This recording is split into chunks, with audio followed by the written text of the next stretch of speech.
Filters आ रहे होते हैं, तो उन फिल्टर्स को बहुत ज्यादा आपने नैरो नहीं करना, ना बहुत ज्यादा फिल्टर्स लगाने, because you are not searching the product, आप लोग ब्रांड सर्च कर रहे हैं। आपने बस एक जनरल से फिल्टर्स अप्लाई कर देने हैं और वहां से आपके पास आ जाएंगे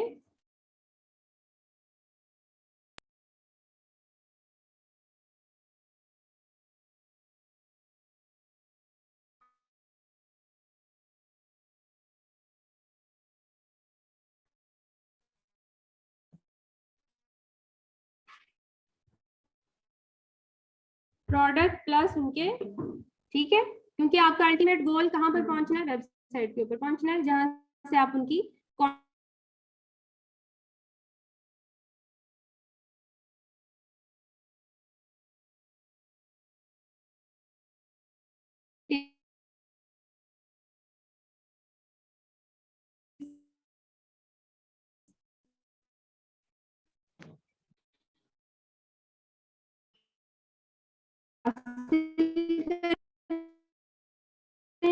और फिर आप उनसे की मिलेंगी, पेड भी और अनपेड भी मिलेंगी, ठीक है। जो पेड होती हैं उनके ऊपर सैचुरेशन बहुत ज्यादा होती है, उन्हीं लोगों, उन्हीं के पास बार बार हर कोई जा रहा होता है। एडमिट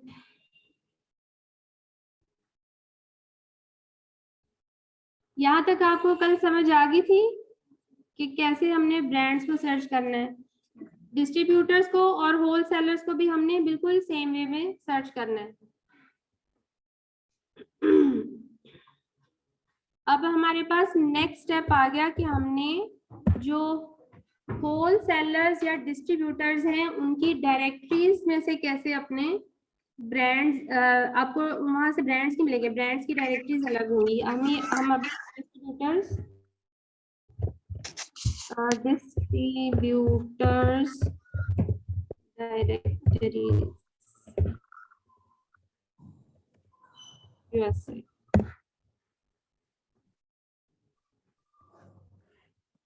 यहाँ से हम सर्च करेंगे, खुल जाओ,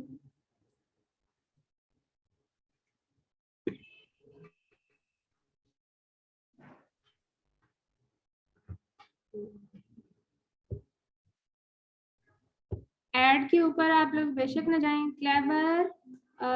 cleverwholesale.com, इसको आप ओपन कर लें।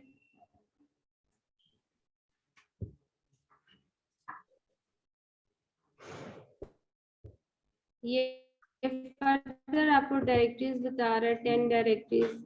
Wholesale central is the most famous directory, जो फ्री डायरेक्टरी है।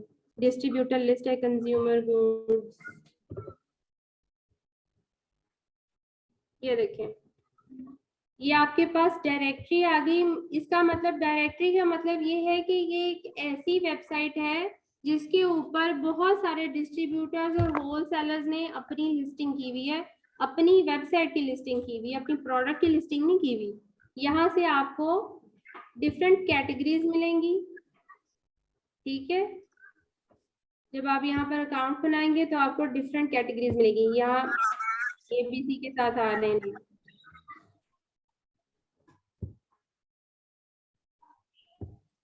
अब यहाँ पर कैटेगरी है ब्यूटी प्रोडक्ट्स, इसको हम सपोज क्लिक कर लेते हैं।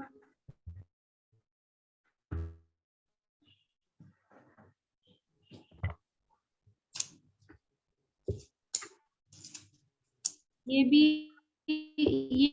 ये वाली डायरेक्टरी बहुत कॉमन है, होलसेल सेंट्रल, यहाँ पर categories, deals, trade shows, product locator, categories पे आप चले जाएं, जिस भी कैटेगरी का आपको चाहिए। यहाँ पर इवन ड्रॉप शिपर्स भी हैं, ऐसी वेबसाइट्स हैं जो ऐसे होलसेलर्स हैं जो ड्रॉप शिपिंग भी अलाउ करते हैं। Health and beauty, general merchandise, यहाँ से हमने ब्यूटी प्रोडक्ट्स निकाली थी। अब आपके पास आ गई हैं fragrance and deodorant, nail care, nail care पे चले जाते हैं।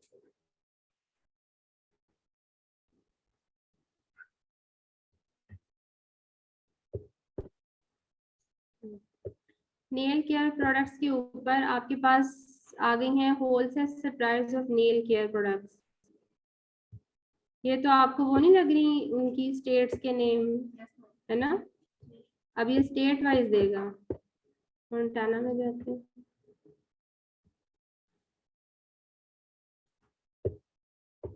मोंटाना से कोई लिस्टिंग नहीं है।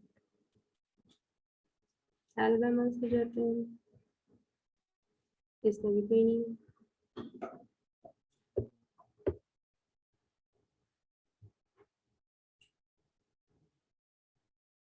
इसमें तो कोई भी नहीं आ रही इस कैटेगरी में। Change the category. यहाँ से इस लिस्टिंग को देख लेते हैं, इस वेबसाइट को होलसेल सेंट्रल में। यहाँ हम गए थे जनरल मर्चेंटाइज पे। जनरल मर्चेंटाइज के अंदर हम चले जाते हैं पेट सप्लाईज में।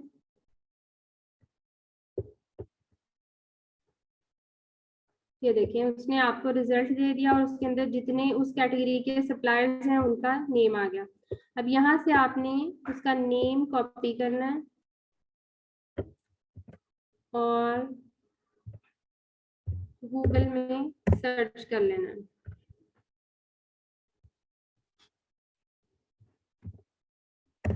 And try to find the direct website. उनकी वेबसाइट पे पहुंचे, ये उसकी वेबसाइट ओपन होगी, हो जाएगी इस नेम से, फाइंड हो गई है।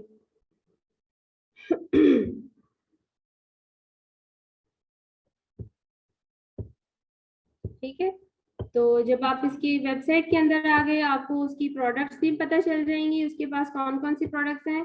प्लस थोड़ा सा इसको रीड कर लें और देखें कि इनके साथ अकाउंट ओपन करने का क्या तरीका है। यहाँ से उसने ये तो बता दिया ना, होलसेल हेलोवीन आइटम्स, उसके पास होलसेल की आइटम्स मौजूद हैं। होलसेल आइटम्स का क्या मतलब होता है? बल्क में उठा सकते हैं, प्लस डिस्काउंटेड प्राइस पे उठा सकते हैं। तो हमें तो बेसिकली डिस्काउंट ही चाहिए प्रोडक्ट्स पे। अब इसने नीचे एंड पे कुछ नहीं दिया हुआ, तो आप सर्च करें blogs supporting and community about us, contact us. Contact us आपने सर्च करना है।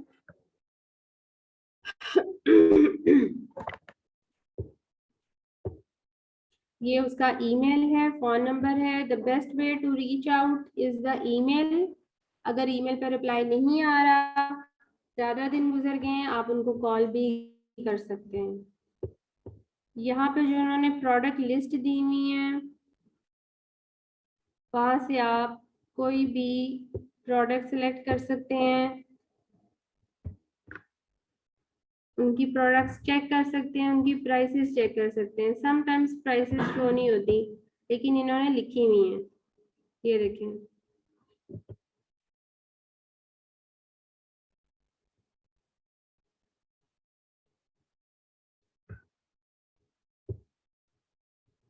अब हम इसकी एक सिंगल प्रोडक्ट के ऊपर गए हैं, ये स्क्रॉल क्यों नहीं हो रही मुझे। अब इसकी जब आपने प्रोडक्ट देखनी है, जो इसकी वेबसाइट से आपको मिली है, यहाँ से आप देखें कि क्या उसका यूपीसी दिया हुआ उसने। यूपीसी नहीं दिया हुआ उसने इस लिस्ट के अंदर। तो आप इस प्रोडक्ट को कैसे सर्च करेंगे अमेज़न के ऊपर? वो है ही नहीं है यहाँ ना। जीएस1 के साथ कैसे सर्च करोगे? ऐसे नंबर तो अमेज़न पे होता है ना, ये तो अदर वेबसाइट है। ये हमारे होलसेलर की वेबसाइट है ना, तो वहां से हमने कोई चीज सेलेक्ट की, सपोज ये वाली आइटम की है, ठीक है। ये बेसिकली सिलेक्शन गलत है, क्योंकि ये एक बंडल है। बंडल आपको मिलना मुश्किल होता है। यहाँ से सिंगल आइटम सेलेक्ट करें, जैसे ये मग्गा है।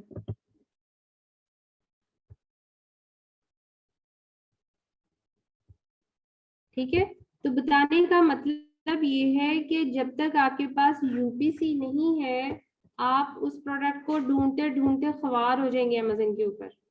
चले हम ये जो पूरा लिखा हुआ है, इसका नेम कॉपी करके अमेज़न पे सर्च करते हैं। ये अमेज़न की टैब कहाँ दिया हुआ? नहीं दिया हुआ।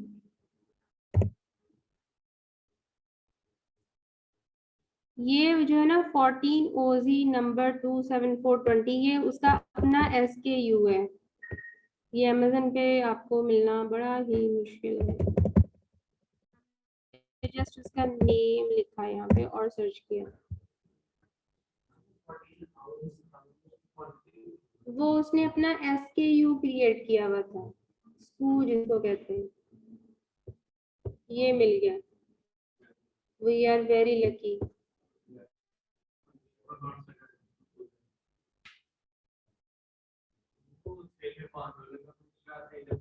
शेडर का मिल गया। तो यही तो रीजन है। अब आपने क्या करना है, इस वेबसाइट पे जाके आपने यहाँ पर अपना एक अकाउंट क्रिएट करना है, प्लस आपने उनको ईमेल लिखनी है कि हम हमें जो है अपनी डिस्काउंटेड प्राइस के साथ अपनी प्रोडक्ट लिस्ट भेजें। तो अगर तो उसमें आपको ये मिल गई और यूपीसी मिल गए तो आपका काम आसान हो जाएगा। आपने उनको स्कैन अनलिमिटेड में ऐड करके उनके एसेंस हासिल करने हैं, फिर एक एक एसेंस चेक करना है कि इनकी 2000 प्रोडक्ट में से शायद आपको 2 प्रोडक्ट्स ऐसी मिल जाए जिसपे आपका प्रॉफिट बन रहा हो। Got it? समझ आ गई? तो बताने का ये सर्च करने का मतलब ये था कि प्रोडक्ट के टाइटल के साथ चीज ढूंढनी अमेजन पे बहुत मुश्किल होती है। ये तो हम लोग लकी थे कि हमें यहाँ से मिल गई, अदरवाइज बड़ी मुश्किल से चीजें मिलती हैं। अब इसमें आप देख लें, ये इसको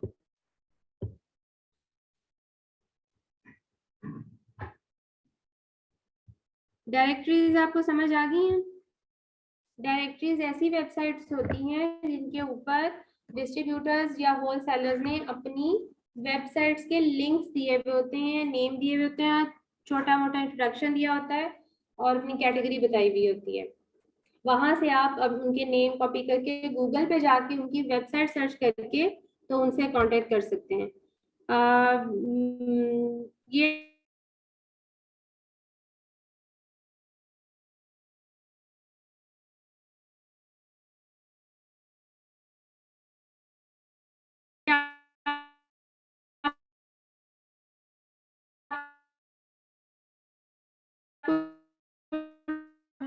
मिल जाएंगे। उसके बाद आपने प्रीमियम ब्रांड के ऊपर आपने देखा था कि ब्रांड कैसे सर्च करने हैं। क्या आप अमेज़न के ऊपर डिस्ट्रीब्यूटर होलसेलर्स और ब्रांड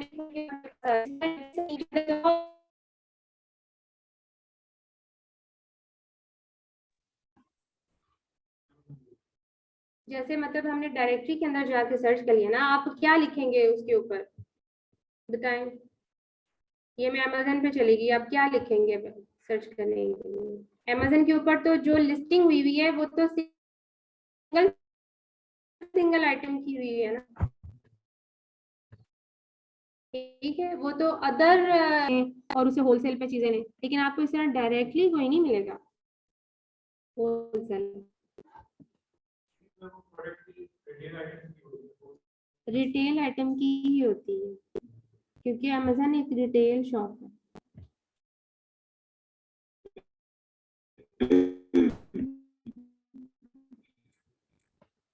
कोई क्वेश्चन हो तो बताएं जहां तक। अच्छा, मुझे कोई बताएगा कि हमने कितने मेथड सर्च किए हैं ब्रांड्स और ब्रांड्स को सर्च करने के लिए? सिर्फ कोई एक बताए, क्योंकि अभी कल भी हमने ये डिस्कस करने, क्योंकि कल इंशाल्लाह ताला टूल्स आ जाएंगे तो हम JS और कीपा के थ्रू भी ब्रांड्स को सर्च करना सीखेंगे।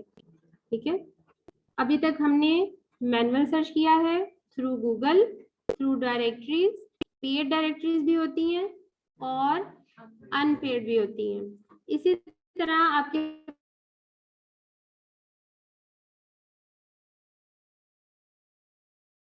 मैच के अंदर ट्रेड शोज होते हैं, जैसे यहाँ पाकिस्तान में भी एक्सपोज नहीं हो रहे होते, एक्सपो उसमें ब्रांड्स और लोग अपने छोटे छोटे स्टॉल लगाते हैं और वहाँ पे वो अपना छोटा सा इंट्रोडक्शन दे रहे होते हैं। तो अमेरिका के अंदर उसको कहते हैं ट्रेड शोज। तो अगर आप लोग पर्सनली वहाँ पे जाएं या जो ट्रेड शो पीछे कोई हुआ था उसकी डिटेल्स पढ़ें तो वहां से भी आपको ब्रांड्स मिल जाते हैं, उनके कॉन्टेक्ट नंबर्स भी मिल जाते हैं। फिर आपके पास डिफरेंट टूल्स हैं जो अमेजन के ऊपर लिस्टेड आइटम्स के साथ अटैच ब्रांड्स आपको बता देते हैं। ठीक है, क्लियर? क्लियर पे किसी की आवाज नहीं आती?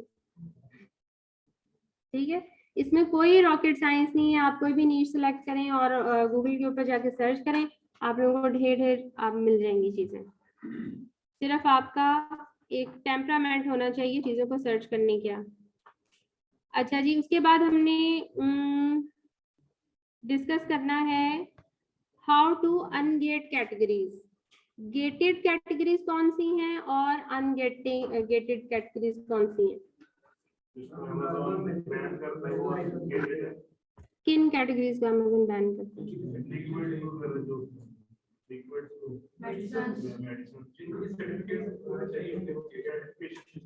हम उन कैटेगरीज को गेटेड कैटेगरीज कहते हैं जिनके अंदर लिस्टिंग करने के लिए आपको किसी भी किस्म की अप्रूवल की जरूरत हो। ठीक है, ये गेटेड होते हैं। मतलब वो अप्रूवल के बगैर, अमेज़न की अप्रूवल के बगैर आप उस लिस्टिंग के अंदर नहीं जा सकते। आप लोगों को ये तो पता है ना कि FBA होलसेल के अंदर हम कौन सी लिस्टिंग करते हैं? न्यू लिस्टिंग करते हैं या मी टू लिस्टिंग करते हैं? मी टू लिस्टिंग करते हैं। तो वो ऑलरेडी लिस्टिंग होती है जो कि ब्रांड ने की हुई होती है, उसके अंदर जाके हमने सिर्फ चिपकना होता है। ठीक है, फायर बॉक्स तो आपकी किस्मत है, आपको मिल जाए एज ए न्यू सेलर। ठीक है, तो गेटेड कैटेगरीज के अंदर आपको अप्रूवल की जरूरत होती है, या तो अमेज़न आपसे इनवॉइस मांगेगा।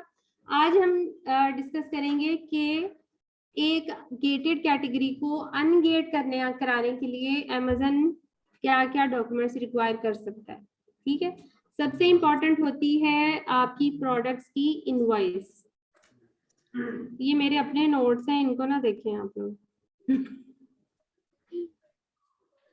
ठीक है, सबसे इंपॉर्टेंट होती है इनवॉइस। अगर आपने कोई ऐसी लिस्टिंग कर दी है जिसके ऊपर आपको बहुत जल्दी धड़ाधड़ सेल आना शुरू हो गई है, तो ये अमेज़न को थोड़ा सा आपके बारे में सस्पिशियस कर सकती है कि किस तरह की एक्टिविटी हो रही है, कौन सा सेलर है। अमेज़न आपको थोड़ी देर के लिए आपके अकाउंट को रिस्ट्रिक्ट करेगा, आपको ईमेल करेगा कि आपकी जो लिस्टिंग है ये बैन हो गई है और आप इनवॉइस शो करें। ठीक है, तो आपके पास इनवॉइस अगर होगी, आपने सामान कहाँ से खरीदा हुआ है तो आप उसको अटैच करके अपना अकाउंट ओपन करवा सकते हैं।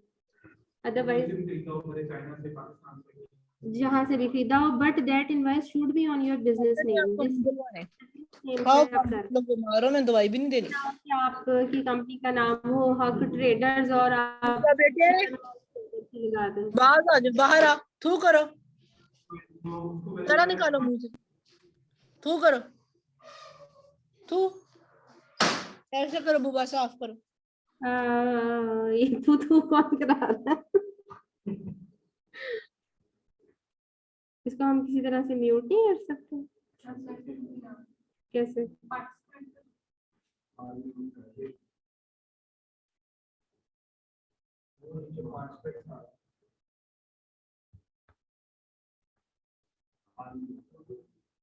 इसको भी कर दो म्यूट, ऑल म्यूट। अच्छा जी, हाँ जी, आपका क्या क्वेश्चन था सर? मेरे नाम की इनवॉइस बता दूंगा, वेरीफाई कैसे करेगा? सेलर है वो ये जब नहीं सेलर इसकी इनवॉइस वेरीफाई करेंगे। नहीं, वो ये कह रहे हैं कि मैंने जहां से चीज बाय की है। ठीक है, देखिए FBA होलसेल एक वो वाला बिजनेस मॉडल है जिसके अंदर आप चीजें बेच रहे हैं, ब्रांडेड बेच रहे हैं। आप चाइना की चीज, हाँ जी, आप चाइना से नहीं ला रहे चीज, तो इसलिए जो ब्रांड है या तो वो ब्रांड से डायरेक्टली वेरीफाई करेगा या फिर जो उसके ऑथराइज्ड डिस्ट्रीब्यूटर्स होंगे उनसे वेरीफाई करेगा। ठीक है, फिर आप चुप करके सो जाए, अकाउंट सस्पेंड हो जाएगा। कई लोग बहुत ज्यादा करते हैं, टेम्परिंग के थ्रू इनवॉइस क्रिएट कर लेते हैं, बहुत ज्यादा माहिर होते हैं इसमें। ठीक है, तो खुद क्रिएट कर लेते हैं, ये भी करते हैं। अच्छा जी, कैटेगरी को अनगेट करवाने के लिए हम डॉक्यूमेंट्स डिस्कस कर रहे थे। नंबर 1 होगी इनवॉइस हो गई। कई दफा अमेज़न इनवॉइस के साथ पिक्चर्स भी मांगता है, प्रोडक्ट पिक्चर्स बनाए। तो पिक्चर्स कैसी मांगेगा? जो रियल टाइम पिक्चर्स होंगी, ये ना हो कि आपने किसी वेबसाइट से उठाई हुई हो या बड़ी वो डेकोरेटिव सी हो, तो वो उससे अंदाजा लगाता है कि आपकी प्रोडक्ट है और आपने इसकी पिक्चर्स ली हुई है। ठीक हो गया। उसके अलावा अगर कोई ऐसी प्रोडक्ट्स हैं जिनसे कोई एलर्जीज कॉज हो सकती हैं या आपको कुछ हेल्थ इश्यूज हो सकते हैं, तो उनके लिए जो गवर्नमेंट के सर्टिफिकेट्स हैं वो आपसे मांगेगा। जैसे कि आपको एग्जांपल देती हूँ, अगर आपको यूके के अंदर सेल करनी हो, ये सर्जिकल आइटम सेल करने हो, तो वहां पर रिक्वायरमेंट है कि उसके ऊपर हर सर्जिकल यूनिट के ऊपर सीई लिखा हुआ हो, वहां का डिपार्टमेंट है तो वो उसके ऊपर एनग्रेव हो, ये वहां की रिक्वायरमेंट है, तो वो आपको अपनी हर प्रोडक्ट के ऊपर कराना पड़ता है। ठीक है। उसके अलावा बहुत सारे लोग जो हैं अमेजन के ऊपर सप्लीमेंट्स सेल करते हैं, उसके लिए भी एक यूएस से सर्टिफिकेशन रिक्वायर्ड होती है, वो काफी महंगी होती है। जो लोग ये अचार मुरब्बे और इस तरह की चीजें बेचते हैं, वो उनके लिए भी रिक्वायरमेंट होती है। तो ये आपको सारी चीजें प्रोवाइड करनी पड़ती हैं, उसके बगैर अमेजन आगे फर्दर आपको काम नहीं करने देगा, आपने उन लिस्टिंग्स के अंदर काम करना है। कॉस्मेटिक के अंदर भी पड़ती है, कॉस्मेटिक हर चीज के लिए, मतलब जो चीज आप अपनी स्किन के ऊपर अप्लाई करें या आप उसको खा सकें जो आपकी हेल्थ को खराब कर सके, तो वो जाहिर है कि वो थर्ड पार्टी प्लेटफॉर्म है, उन्होंने किसी चीज की जिम्मेदारी अपने ऊपर नहीं लेनी होती, तो इसके लिए वो रिक्वायरमेंट्स मांगते हैं। और बहुत सारी ऐसी कैटेगरीज हैं जिनके की जरूरत नहीं होती, वो कैटेगरीज हैं जेनेरिक सी कैटेगरीज हैं, जैसे होम होम इम्प्रूवमेंट की कैटेगरीज हैं, जिसमें ये आ जाते हैं पेचकस, टूल्स आ गए, ब्रश आ गए, पेंट आ गया, फिर किचन डाइनिंग की चीजें आ गई, किचन के टूल्स आ गए, गैजेट्स आ गए, किचन के आपके बर्तन आ गए। लेकिन फर्जाइल आइटम्स इसमें नहीं आएंगी, उनकी पैकिंग की रिक्वायरमेंट होगी, तो उनकी पैकिंग खास तरह की होनी चाहिए जिससे वो ब्रेक ना हो सके। और कोई कैटेगरी बताएं।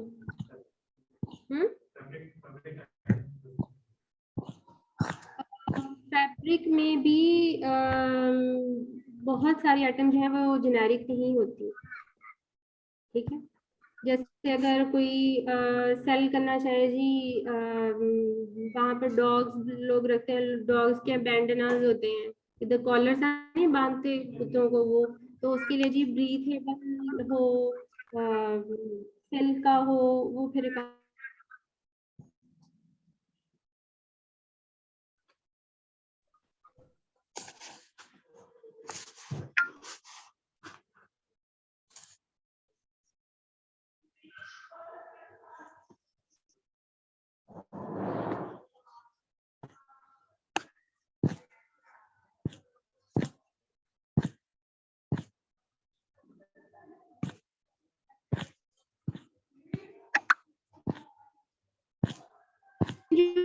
जो मोस्ट कॉमन आपको आती है ना रिक्वायरमेंट अमेजन की तरफ से,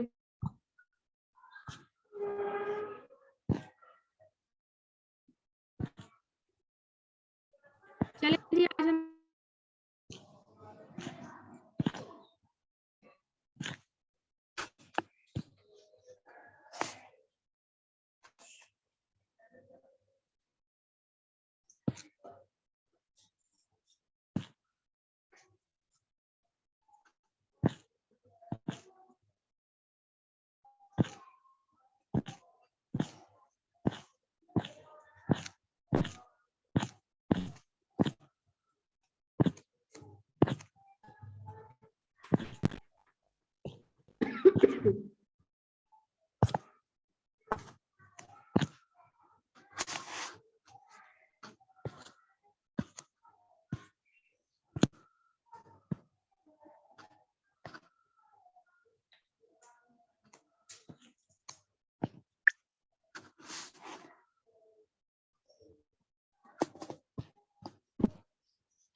हमने इस लिस्टिंग के ऊपर काम किया, हमारी समझ में आ गई कि ये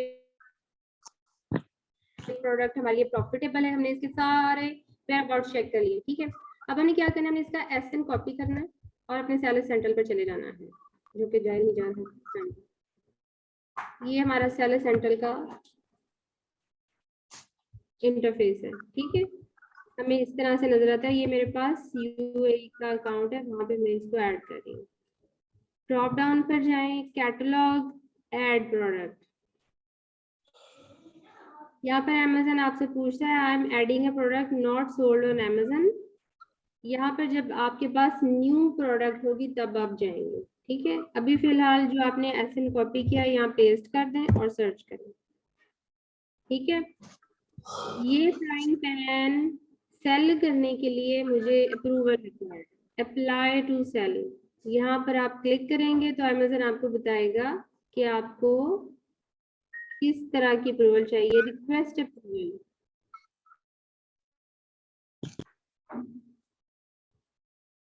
At least one purchase invoice for products from a manufacturer or distributor। वो इनवॉइस मांग रहा है, इनवॉइस के बगैर वो आपको इस पर लिस्ट करने की इजाजत नहीं देगा।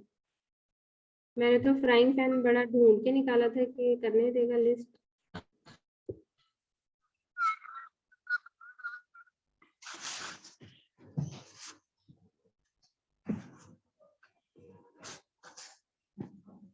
कोई कैटेगरी बताएं आप लोग, कोई प्रोडक्ट बताएं, नेम। कैटेगरी नहीं, प्रोडक्ट बताएं। जैसे मैंने फ्राइंग पैन निकाला, वो चाइनीज होते हैं ज्यादा।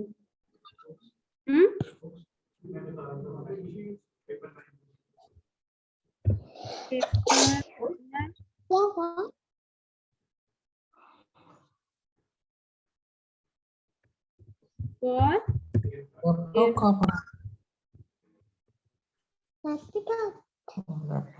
निकाल दूं? निकल जाएगा आपसे, निकल जाएगा। करा लेना देना कहीं। ये कहाँ से होगा?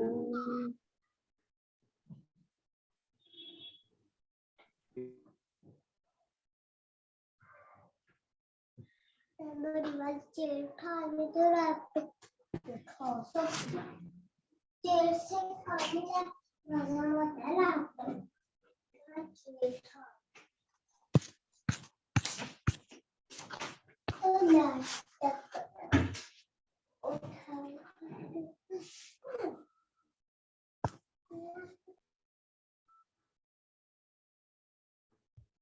आ ही गया मुझे भी जूम।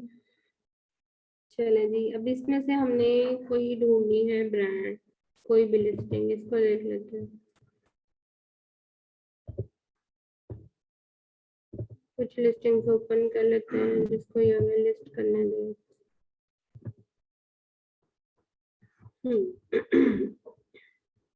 यहाँ से आपने एसएन कॉपी किया,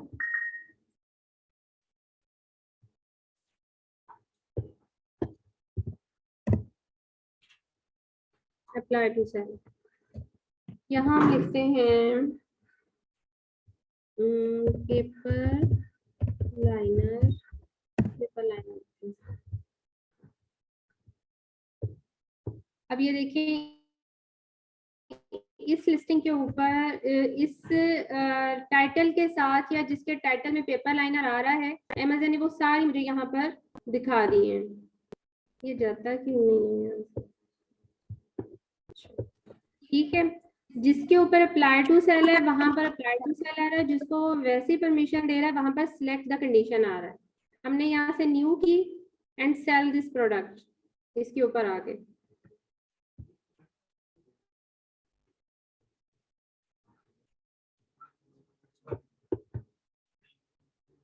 इसमें ब्रांड का नहीं मसला होगा या रिस्ट्रिक्शन नहीं होगी। अब आपने यहाँ से जाके अपनी प्राइस ऐड करनी है, 50 कर ली, अपनी क्वांटिटी ऐड करनी है 100, कंडीशन न्यू है, और सेव एंड फिनिश, ये आपकी लिस्टिंग हो जाएगी। That's it. ये मी टू लिस्टिंग बस इतनी ही होती है, वो सब कुछ ऑलरेडी होता है। हाँ जी, उसकी picture, description, title, bullet points, सब कुछ वो है, वो रैंक लिस्टिंग हुई हुई है, सब कुछ है। हमने जाके सिर्फ उसमें एज ए सेलर ऐड हो जाना बस।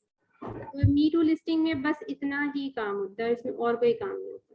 हम इसको दोबारा रिपीट कर लेते हैं। जिसके ऊपर आ रहा होगा ना sell this product, select a condition, इस के अंदर आपको लिस्टिंग करने की इजाजत होती है, वो अनगेट होती है। और जिसके ऊपर अप्लाई टू सेल है उसको आपको अनगेट करवाना पड़ेगा। तो हाँ, जो भी उसकी रिक्वायरमेंट होगी, यहाँ पर उसने इनवॉइस ही मांगी हुई है।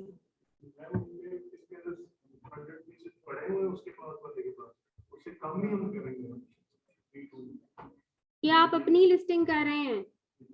आपके पास जितने यूनिट्स है आपने ऐड करने हैं। ये आपका सेलर सेंट्रल है, आपने प्रोडक्ट सिलेक्ट कर ली, उसकी प्रॉफिटेबिलिटी चेक कर ली, उसका सोर्स ढूंढ लिया, अब आपने उसको ऑर्डर भी कर दिया है, ठीक है, और आप उसकी लिस्टिंग कर रहे हैं। ये मैंने आपको वो कंडीशन बताई कि जब आपके सारे काम हो गए हैं तो हमने यहाँ पर किया है। मैंने आप लोगों को अभी तक FBA होलसेल की प्रोडक्ट की प्रॉफिटेबिलिटी चेक करनी नहीं सिखाई, because of non availability of the tools. ठीक है, टूल्स आ जाएंगे तो कल से हम उसके ऊपर काम शुरू कर देंगे। ठीक है, अब आप लोगों के लिए लिस्टिंग क्लियर है, इसमें कोई इशू तो नहीं है?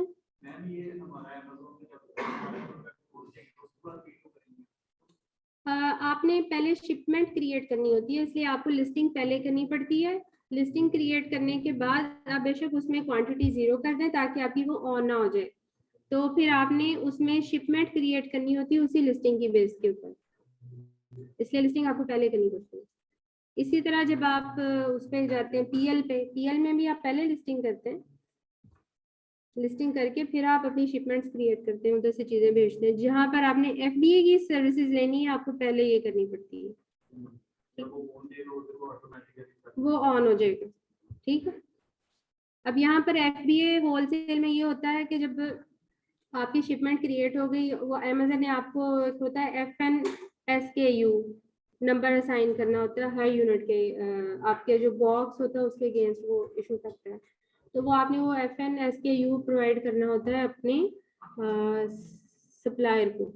वो आपके डब्बों के ऊपर लगा के फिर भेजते हैं, स्कैन करके वो भेजता है। फिर जब अमेज़न के वेयर हाउस में आते हैं, अमेज़न फिर उस नंबर को पहचान के आपके खाते में वो प्रोडक्ट्स भेज देता है, आपके सेंटर में भेज देता है। वहां से अमेज़न फिर एक एक यूनिट को चेक करता है, फिर उसको जहाँ पे उसमें स्टोर करना होता है वो करके फिर आपको ओके करता है और आपकी लिस्टिंग लाइव होती है फिर। और इस सारे प्रोसेस में तकरीबन 1-1.5 महीना लग जाता है। Any question? कोई क्वेश्चन है तो पूछें।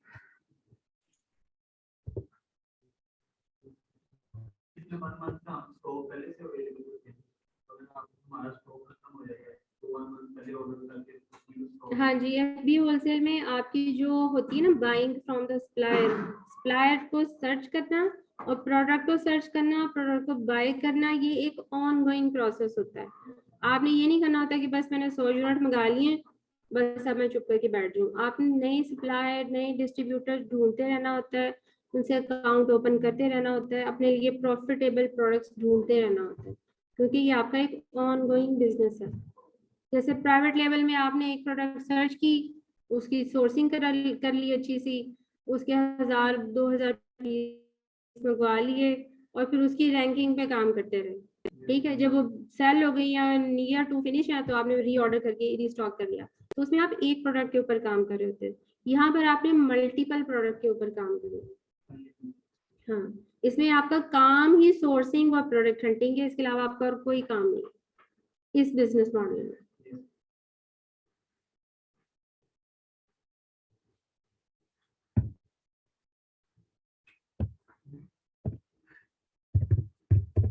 फ्राइंग पैन भी देख लें, कौन सा फ्राइंग पैन करना रहेगा। वो तो इजाजत ही नहीं मिली ट्रिपल का लगाने की। ये सेट है पूरा और इसका सेल्स रैंक देखिए कितना अच्छा है। अब देखिए यहाँ पर भी अमेज़न आपको बता रहा है सेल्स रैंक भी और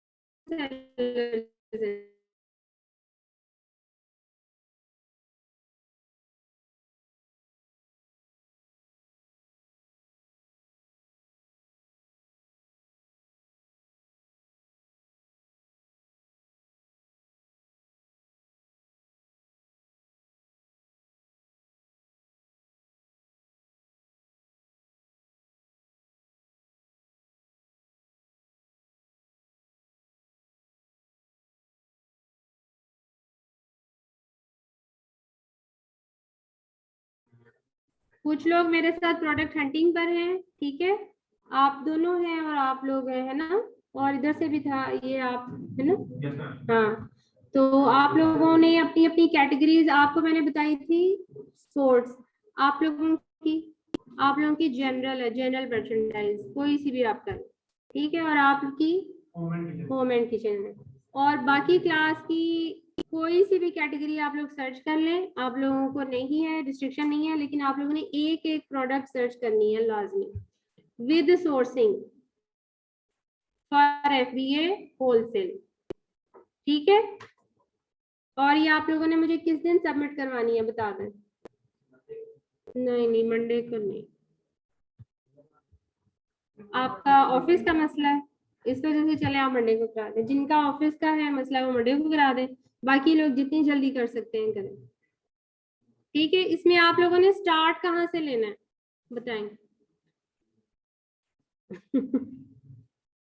ऑब्वियसली टूल्स आप लोग बाद में यूज करेंगे, आपने सबसे पहले क्या किस चीज में किस जगह पर जाना है, आप लोग बिल्कुल बेयर हैंडेड हैं, स्क्रैच से आप स्टार्ट करें, बेस्ट सेलर से आप जा सकते हैं, मोर्स एंड शेकर से आप जा सकते हैं to get the product idea. और आप लोगों ने कौन सा मेथड यूज करना है, आप लोगों ने रिवर्स सोर्सिंग का मेथड यूज करना है, ठीक है। आप लोगों ने ब्रांड्स के थ्रू नहीं जाना, देखिए मैंने आप लोगों को 2-3 तरीके बताए हैं FBA होलसेल की प्रोडक्ट हंटिंग के, ठीक है। अब ये देखिए जब आप प्रैक्टिकल करेंगे ना फिर आप लोगों का मुझे पता चलेगा कितनी समझ आई है, ठीक है। सीधा तरीका मैंने आपको ये बताया था कि you are going contacting the brand और डिस्ट्रीब्यूटर और होलसेलर, अकाउंट ओपन किया, प्रोडक्ट लिस्ट ली, उस प्रोडक्ट लिस्ट पे प्रॉफिटेबिलिटी चेक्स लगाए और प्रोडक्ट निकाल ली, that was the easiest way, या एक थ्रू प्रॉपर चैनल। इसको उल्टा करना है आपने, आपने रिवर्स मेथड यूज करना है, आपने पहले प्रोडक्ट सर्च करनी है, क्योंकि आप लोगों के पास होलसेलर नहीं है, ब्रांड नहीं है, डिस्ट्रीब्यूटर नहीं है, ना आपके पास डॉक्यूमेंट्स हैं कि आप उनसे कांटेक्ट कर सकें, ठीक है। तो आपका काम है कि आपने सबसे पहले प्रोडक्ट सर्च करनी है, ठीक है। उसके लिए आप लोगों के पास प्रोडक्ट हंटिंग का क्राइटेरिया है, रिवाइज कर दूं, FBA होलसेल का क्या क्राइटेरिया है।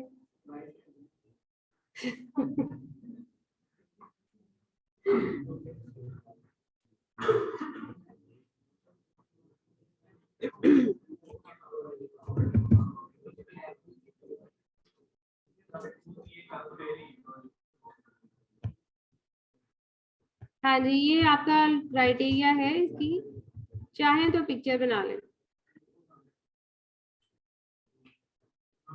पिक्चर बना लें,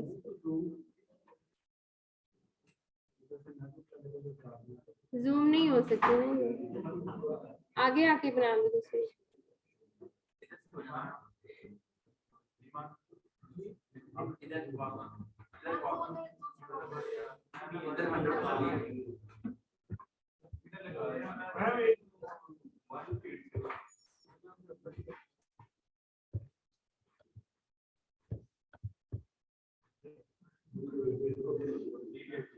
सीरियस हो गए सारे।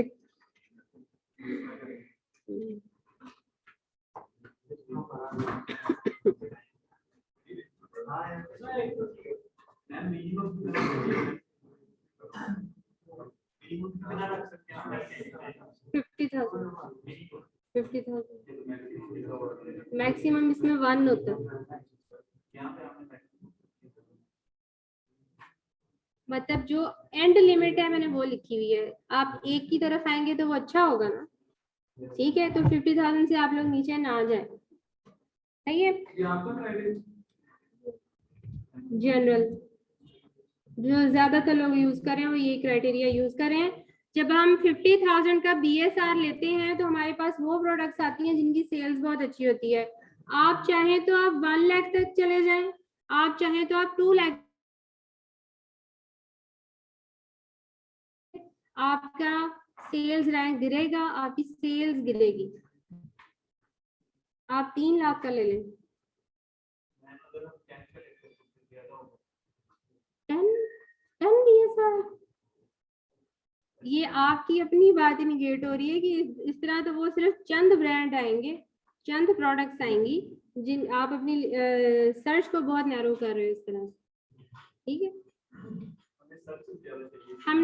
हमने सिर्फ जो प्रोडक्ट सर्च करनी ना, वो प्रोडक्ट बस जस्ट फॉर फन नहीं सर्च करनी, हमने बाद में उसकी सोर्सिंग भी करनी है। वो आपकी प्रोडक्ट होगी, आप उसको मार्केट में सेल भी कर सकेंगे।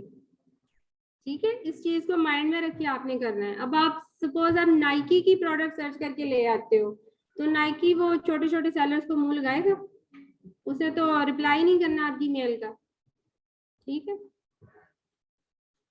अच्छा जी, आप लोगों ने अब शुरू कहाँ से करना है, अब सुन लें। आपके पास एक्सटेंशंस होनी चाहिए, ओएस एड ऑन, फिर आपके पास होनी चाहिए कीपा, हीलियम, जेएस, ये सारी एक्सटेंशंस होनी चाहिए। ठीक, सारी पेड ही हैं, जंगल स्काउट। हाँ जी, तो आप लोगों ने सबसे पहले क्या चेक करना है कि this item is sold by Amazon और नॉट, वो आपको कीपा से फौरन पता चल जाएगा। अगर तो सोल्ड बाय अमेजन है, उसके ऊपर फर्दर कुछ भी चेक करने की जरूरत नहीं है, खत्म।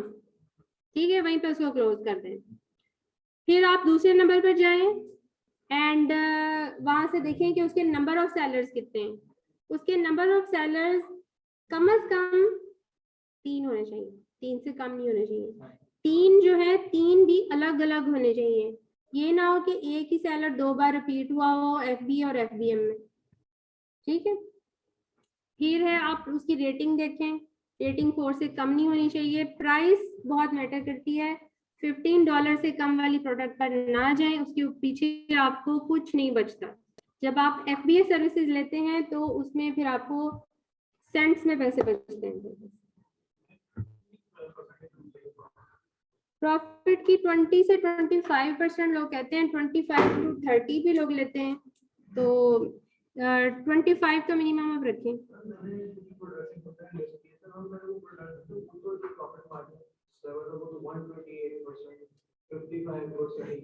वो कहाँ से ले ली थी? उसने ली होंगी लिक्विडेटर से, लिक्विडेटर से ली होंगी। नहीं लेनी चाहिए। अगर तो आपको कोई ऐसा मिल जाता है जो स्कैमर नहीं है, लेकिन लिक्विडेटर्स के साथ काम करने का नुकसान ये होता है कि आपको प्रोडक्ट वन टाइम मिलनी है। जैसे उसने ली ना एक दफा, उसको 10 यूनिट मिल गए, ठीक है, 10 यूनिट उसके फटाफट निकल गए, बड़ा अच्छा प्रॉफिट दे गया, उसको 10 यूनिट दोबारा नहीं मिलने। ठीक है, तो ब्रांड और डिस्ट्रीब्यूटर के पास ये कि आपको हर महीने वो चीज बार बार मिल सकती है। मेरे पास भी है लिक्विडेटर है, तो वो भी दे देता है ऐसी चीजें, उसके ऊपर 200% भी बच रहा होता है। ये मतलब लॉन्ग टर्म तो ना हुआ, फिर हम तो वो चीज डिस्कस करें जिसको आप एज ए बिजनेस लेकर चल सकें। लिक्विडेटर्स के साथ काम करना मुश्किल है, सेफ नहीं है, फ्रॉड भी हो सकते हैं, फ्रॉड के चांसेस ज्यादा होते हैं। वो आपको ऐसी लॉट भेज दें, आपको दिखाएं कुछ लॉट ऐसी भेज दें जिसमें आधी चीजें ठीक हो, आधी खराब हो, डैमेज हो, क्योंकि लिक्विडेशन में वही चीजें जाती है ना जो कि किसी की सेल नहीं हुई होती, किसी वजह से नहीं हुई होती। फिर आपने वहां पर देखने हैं नंबर ऑफ सेलर्स देखने हैं, 3 से ज्यादा ही होने चाहिए। ठीक है, फिर आपने नेक्स्ट क्या देखना है, उसका रेटिंग देखनी है, उसके रिव्यूज देखने हैं। हाँ, डेट भी देखना है। हाँ, और प्रोडक्ट को आपने ओवरऑल देखना है कि वो कोई डील ना हो, क्या उसको कहते हैं, उसके अंदर 2-3 चीजों का बंडल ना हो, वो सिंगल आइटम होनी चाहिए। ठीक है, और उसके अंदर वेरिएशंस बहुत ज्यादा ना हो, ये इसमें ऐड नहीं है। वेरिएशंस होती हैं, जैसे आपने कोई जूता देखा, उसके डिफरेंट साइज हो गए, डिफरेंट कलर्स हो गए, ये ना हो। ज्यादा से ज्यादा 4 वेरिएशंस हो, इससे ज्यादा ना हो। हाँ, अब आपने जेएस से क्या देखना है, जेएस से आपने देखना है कि इसकी मंथली सेल क्या है, इसकी डेली सेल क्या है, आपने निकालनी है। ठीक, अमेज़न के पेज से पता चल जाता है आपको, से वो तो आपको पता चल जाता है। ठीक है,